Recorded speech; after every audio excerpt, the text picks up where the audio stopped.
We're going to go through the Term 1 Common Test solutions. In this presentation, the questions are supplied as well as the full answers. So question 1 involves Sepal notation, that there is an interval notation at the moment from -2 to 4, including -2 and including 4. Now, Sepal notation is always a pattern.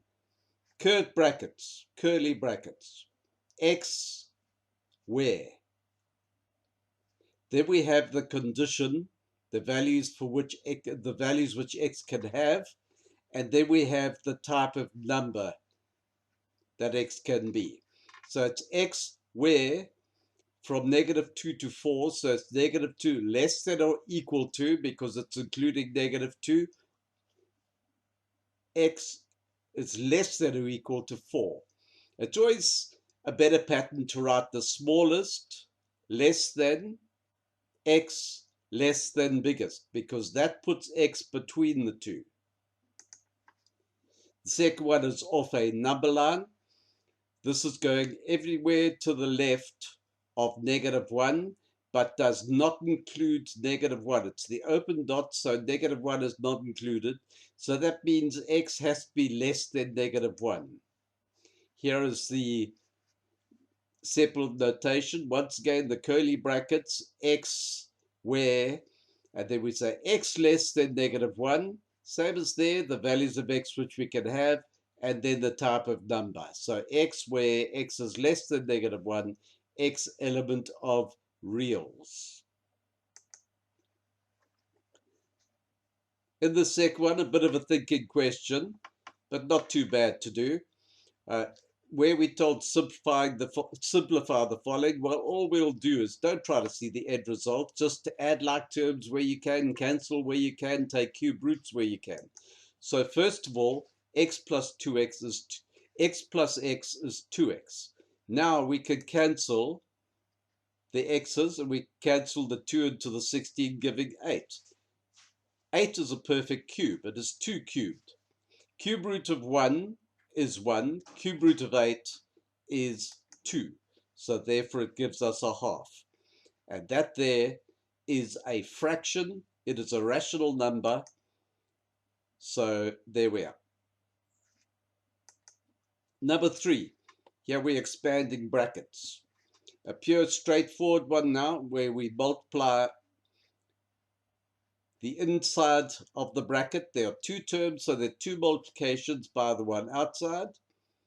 So negative times a positive gives you a negative, and negative times a negative gives you a positive. So 3 sevens 21. X squared times x to the 1, we add the exponents, x cubed, x to the 4 times x squared, add the exponents, y to the 6. Y to the 4 times y squared, y to the 6. As we said, -3 times -6, positive 18. And then x squared times x cubed, add the exponents, 5, x to the 5, y to the 4 times y to the 1, add the 4 and 1, and we get 5. Multiplying out two brackets. This means I need to take that 3x cubed and multiply both terms in this bracket, and then the minus 2y and multiply both terms in this bracket. Minus 3x cubed times 5x cubed gives us 15x to the 6. 3x cubed times 6y will give you 3 6s, or 18x cubed y. Minus 2y times 5x cubed is minus 10x cubed y. And minus 2y times plus 6y gives you minus 12y squared. These ones are like terms. X cubed y, like terms, so we can add them. 18 minus 10 is 8. This one here you should be able to recognize as a difference of squares.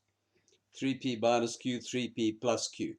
That means we have no center term, because the 3pq from the outer product and the minus 3pq from the inner product cancel one another out. So we can go straight to 9p squared minus q squared. This one here, our square bracket is squared, and we have inside we have two factors. So in order to simplify that, we need to square the -2 and we need to square the bracket. That negative stays as it is because that square isn't acting on the negative. So when we start, we multiply out the 2 into x minus 3, giving you 2x minus 6. There's the minus still. Minus 2 squared gives you plus 4, and x plus 5 squared, well, there it is. Now we multiply the bracket out, but keep it inside brackets because we need to consider the fact that we are multiplying by the 4, in fact a -4. So there's the bracket squared. Either you know the pattern for squaring a binomial, or you can just write the bracket twice, x plus 5, x plus 5, and do the same as you did in that one. Now we multiply out the brackets. Notice the sign's changing, minus 40x, minus 100. And we add like terms. Factorization. The first one is a straight common factor. If you have a look at this, there are two terms. The factors of the first are 3 and the bracket, and the factors of the second term are a and the same bracket. So that same bracket belongs to both terms, so we can take it out as a common factor, and we're left with 3 from the first term minus a from the next term. This here is a trinomial, a quadratic trinomial, meaning it comes from 4 products. But if you are in the habit of factorizing correctly, you always look for a common factor first. And you will see that here there is a 2 common to all 3. So we're going to take out the 2 first, dividing inside by the 2 to see what remains. And then we're going to factorize that quadratic trinomial. Clearly x in both brackets, and we need two numbers which multiply to give 16, both positive or both negative to give you the plus, and they must add, that's there, to give -10. So there we are, x minus 2, x minus 8. Doesn't matter which order you have them in, 2x minus 8, x minus 2 will be the same thing. This one here, having a look at that difference of squares in 2.3, this is just the reverse. 25 is a square, m to the 8 is a square, because its exponent is even. 81 is a square, 9 squared, and n to the 6 is a square because its exponent is even. So we know we're going to have two brackets with a negative and a positive. This is the square of 5, that's the square of m to the 4. That's the square of 9, that's the square of n cubed. So we'll have 5m to the 4 minus 9n cubed times 5m to the 4 plus 9n cubed.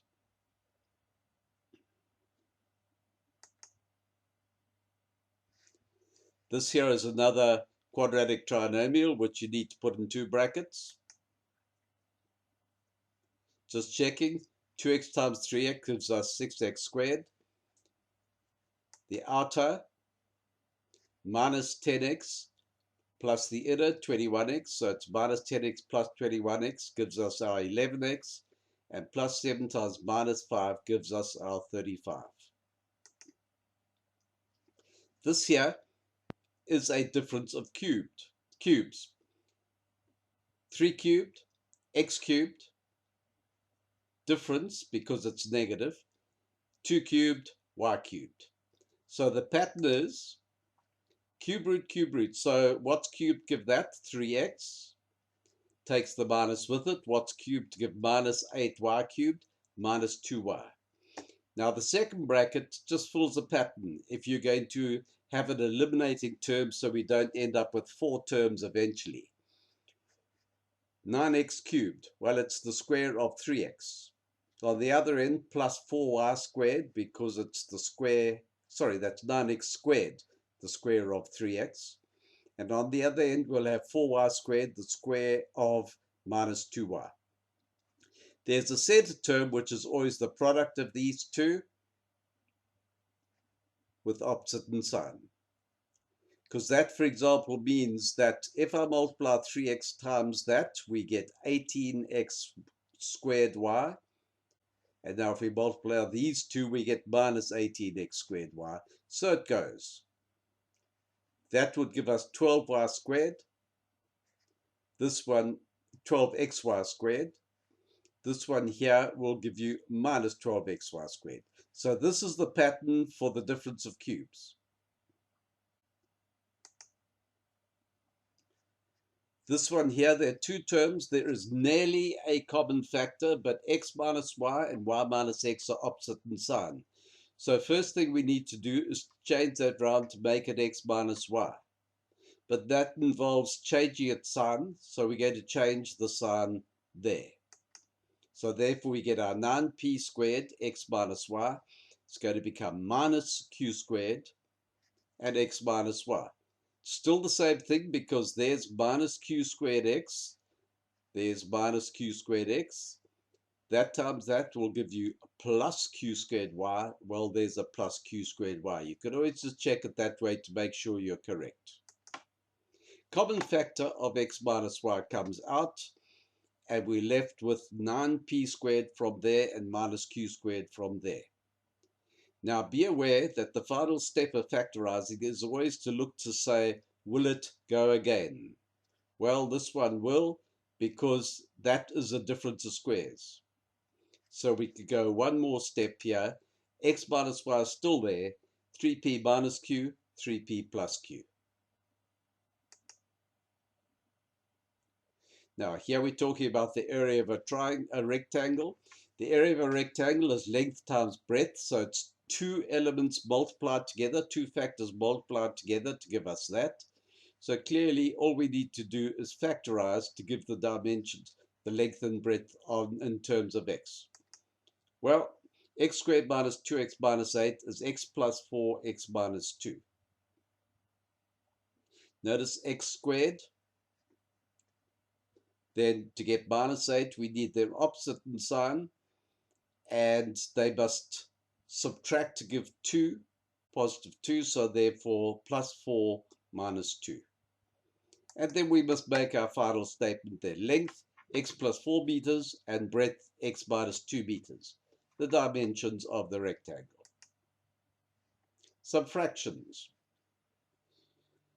There are two terms on that top line, so we cannot cancel anything. You cannot cancel terms, you can only cancel factors.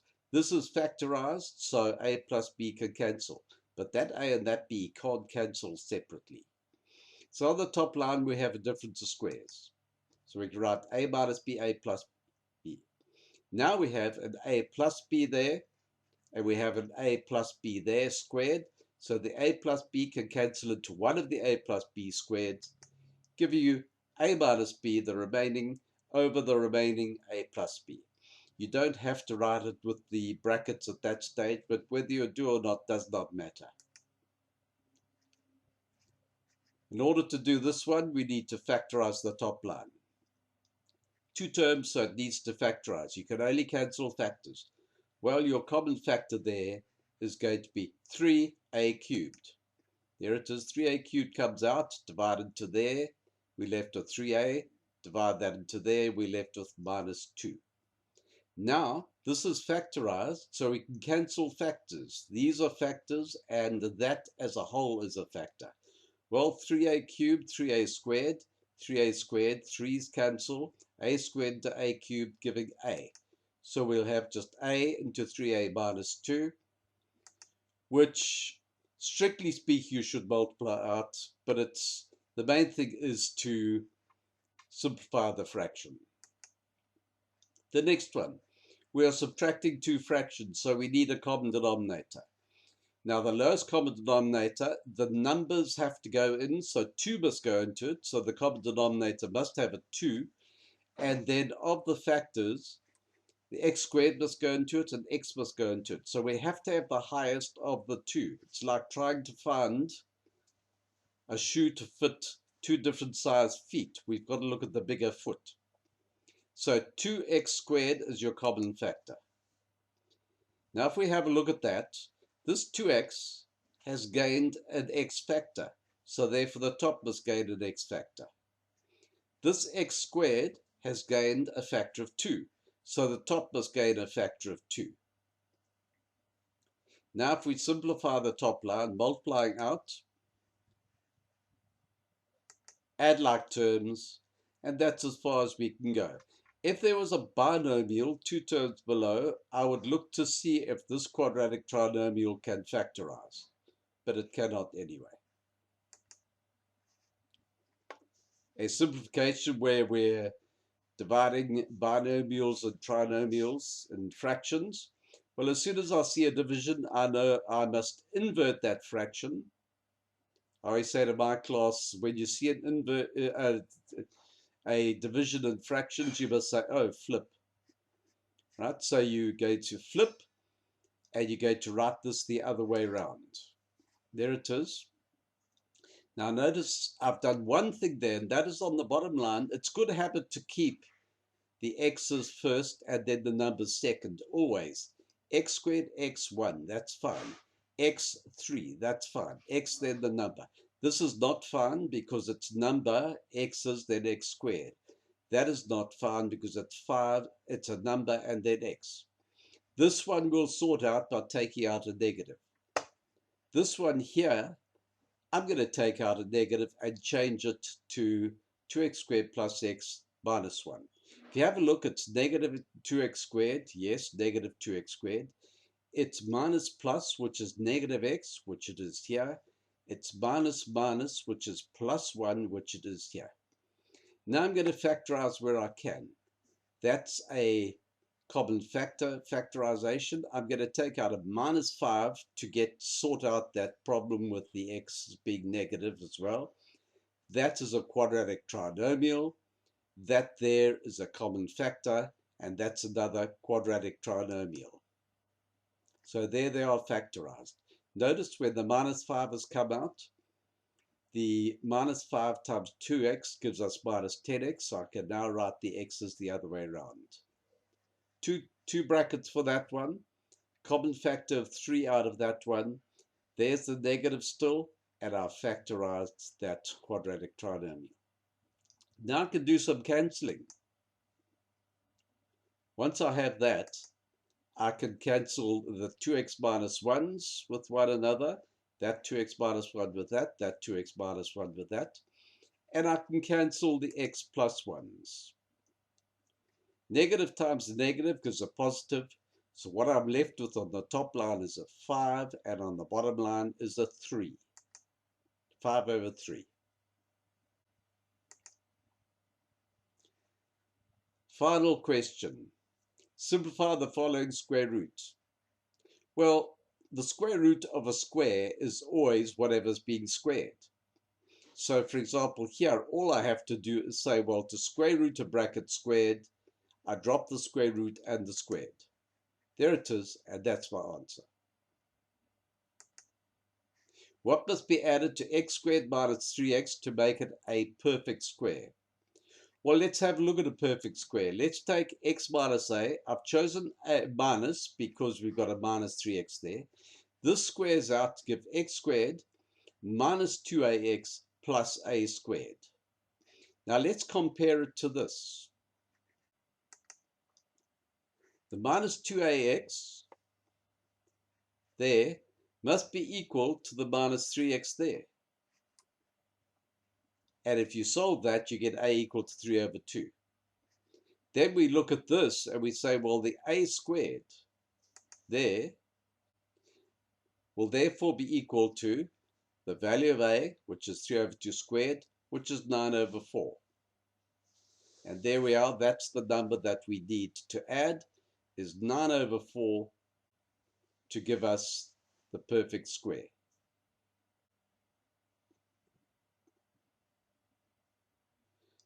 So we finish off by just making that statement that 9 over 4 is the one to add.